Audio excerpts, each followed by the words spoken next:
Olá, gente, bem-vindo a mais uma aula de Química e hoje o tema é ligação iônica. Na aula passada nós vimos o tema sobre ligações químicas. Por que é importante estudar as ligações químicas? É importante porque os átomos, eles precisam se ligar com outros elementos para que eles se tornem estáveis, tá? Então essa é a importância de estudarmos.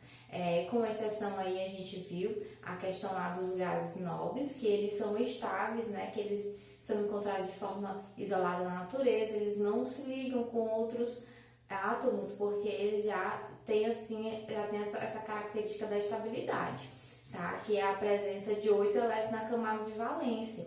E com exceção aí a gente tem o hélio, que tem apenas 2 elétrons na camada de valência, mas ele só tem uma camada e essa camada toda está preenchida, beleza? Então, também é importante a gente lembrar da regra do octeto. O que a regra do octeto nos diz? Que para que o átomo ele atinja aí a estabilidade com 8 elétrons na camada de valência, ele vai perder, ganhar ou compartilhar elétrons, tá? Que é o que vai acontecer nas ligações químicas. A gente tem 3 tipos de ligações químicas. A gente tem a iônica, que é a que nós vamos estudar hoje, temos a covalente e temos a metálica, beleza? Então nós vamos estudar aqui a ligação iônica. O que a ligação iônica nos diz? A ligação iônica fala que para o átomo aí ele obter a estabilidade, ele ganha ou perde elétrons da camada de valência, tá? E acontece com que tipos de elementos, com que tipos de átomos? Acontece com os átomos, eu representei aqui pela letra A o grupo dos metais, se unindo com o grupo B aqui, que é os ametais. Então, a ligação iônica acontece entre os ametais e os metais, beleza? E quem são esses metais? São aqueles pertencentes à família 1, 2 e família 13, que também é chamado de família 1A, 2A, 3A, beleza? Os ametais são aqueles pertencentes à família 15, 16 e 17, que são equivalentes, né, à nomenclatura da família 5A, 6A e 7A, certo? Aí lembrando aqui, ó, que eu coloco metais ligando com ametais, família 1A, 2A, 13, né? O hidrogênio também participa da ligação, né? Porque por que eu falo assim do hidrogênio? Porque o hidrogênio ele não é um metal, tá? Mas ele está lá na família 1. Então ele também, quando ele está ligado com qualquer metal, é uma ligação iônica, tá certo? Então vamos lá.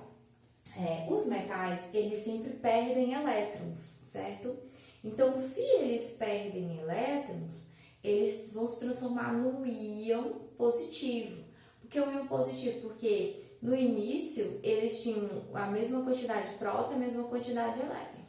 Se eles perderam elétrons, vai ficar com mais prótons do que elétrons. Então ele vai se transformar em um íon positivo, chamado de cátion. Então os metais na ligação são os cátions, certo?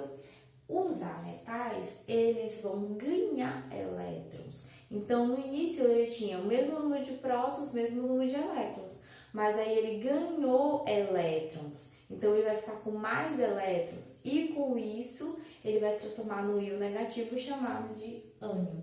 Então, os ametais na ligação são os ânions. São aqueles que ganham elétrons. Coloquei um exemplo aqui para a gente ver como é que fica a ligação, como é que a gente faz, né? Como é que a gente organiza a ligação iônica. Então, você pega lá os elementos que vão fazer a ligação. No caso, eu peguei aqui o sódio, número atômico 11, e eu peguei o cloro, número atômico 17. Então, você tem que fazer a distribuição eletrônica dos elétrons nas camadas e ver quantos elétrons tem na última camada. No caso aqui do sódio, tem número atômico 11. Significa que ele tem 11 prótons e, consequentemente, se ele está no estado fundamental, ele tem 11 elétrons. Então, eu vou distribuir esses 11 elétrons nas camadas que eu conheço, que é a K, L, M, N, O, P, Q. São 7 camadas, né? Então, ó, camada K comporta no máximo 2 elétrons. Então, eu já coloco 2 aqui. passo para a próxima. Camada L comporta no máximo 8 elétrons, então eu já coloco 8 aqui. 8 mais 2, 10. Falta 1 para completar a quantidade de 11 elétrons. Então, M, para 11 elétrons falta 1. Então, na M eu coloco apenas 1 elétron. Tá? Então, vamos analisar. Eu sei que para o átomo estar estável ele precisa de 8 elétrons na camada de valência. Camada de valência é a última camada. No caso, o sódio, ele só tem 1 elétron na sua camada de valência. Tá? Então, ele precisaria ganhar 7 ou perder 1. Então, vamos analisar. É mais fácil ele ganhar 7 elétrons ou ele perder só esse 1? Porque se ele perde esse 1 elétron aqui, ó, observe que se eu retirar aqui, a última camada passa a ser a L, com 8 elétrons, e aí ele estaria estável. Então, gente, é mais fácil, muito mais fácil, ele perder esse 1 elétron do que ele ganhar 7. Porque para ele ganhar 7, ele precisa de muita energia para atrair 7 elétrons. Então, se eu tirar essa camada aqui, ele perder nesse 1 elétron aí, que é mais fácil ele sair do que receber 7, então ele vai se transformar num íon positivo, porque ele vai tirar aqui 1 elétron, ele vai perder 1 elétron. Então ele vai ficar um íon positivo, representado ó, por Na+. O mais aí significa que ele tem mais prótons do que elétrons. O número que vem a seguir corresponde à quantidade de elétrons que ele perdeu. No caso, ele perdeu 1 elétron. Ele vai se transformar num íon positivo mais 1. Esse 1 significa a quantidade de elétrons que perdeu. Então, eu tenho aqui o sódio se transformando num íon positivo, que é o cátio Na+1. Agora o cloro. Vamos ver o que acontece com o cloro. O cloro, ele tem número atômico 17. Então, ele está no estado fundamental, significa que ele tem 17 prótons, 17 elétrons. Vou fazer a distribuição desses 17 elétrons por camadas. Camada K cabe 2, camada L 8, camada M 7, né? Porque somando 8 mais 2, 10, mais 7, 17. Então, eu tenho aí na última camada 7 elétrons. Vamos pensar. Ele tem 7 elétrons. É mais fácil ele perder os 7 ou ganhar só 1 para ficar com 8? É mais fácil ele ganhar só 1, porque nessa questão de ganho e perda precisa de energia. Então, para ele ganhar mais 1 elétron, é muito mais fácil que ele ter que perder todos os seus 7. Então, ele ganha 1 elétron. Ele vai ficar com mais elétrons do que prótons. Então, ele vai se transformar no íon negativo chamado de ônio. Cl-. O 1 aqui significa que ele ganhou 1 elétron. Beleza? Então, fica Cl-1. Então, como é que eu organizo aí esses átomos aí, que agora são íons, que perde e que ganha elétrons? Você sempre vai colocar o que perdeu elétrons, o cátion primeiro, e depois você coloca aquele que ganhou elétrons, o ânion, por segundo, né? Então, fica Na+1, Cl-1, tá? Sempre cátion primeiro, depois o ânion. Para formar aqui a ligação iônica, beleza? Então, como é que vai ficar aqui a fórmula iônica? Que aqui eu vou ter um composto iônico. Na ligação iônica, sempre vai formar compostos chamados compostos iônicos, compostos químicos chamados compostos iônicos. Então, como é que fica aqui a fórmula do meu composto iônico? O númerozinhos que estão aqui, ó, o número que está Na+1, esse mais 1, esse número 1, ele vai deslizar para baixo aqui do Cl.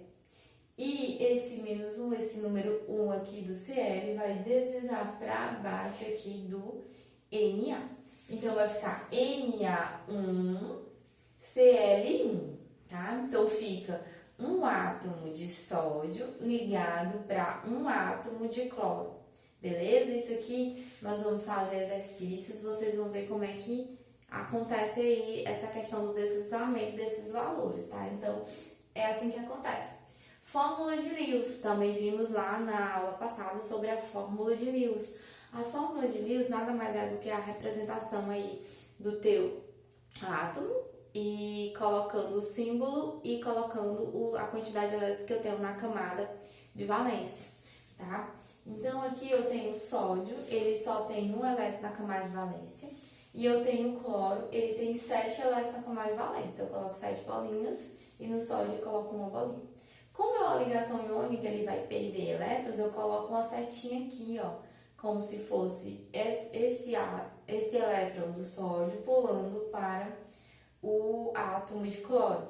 Então no final eu vou ter um Na+, mais aqui coloco entre colchetes, né?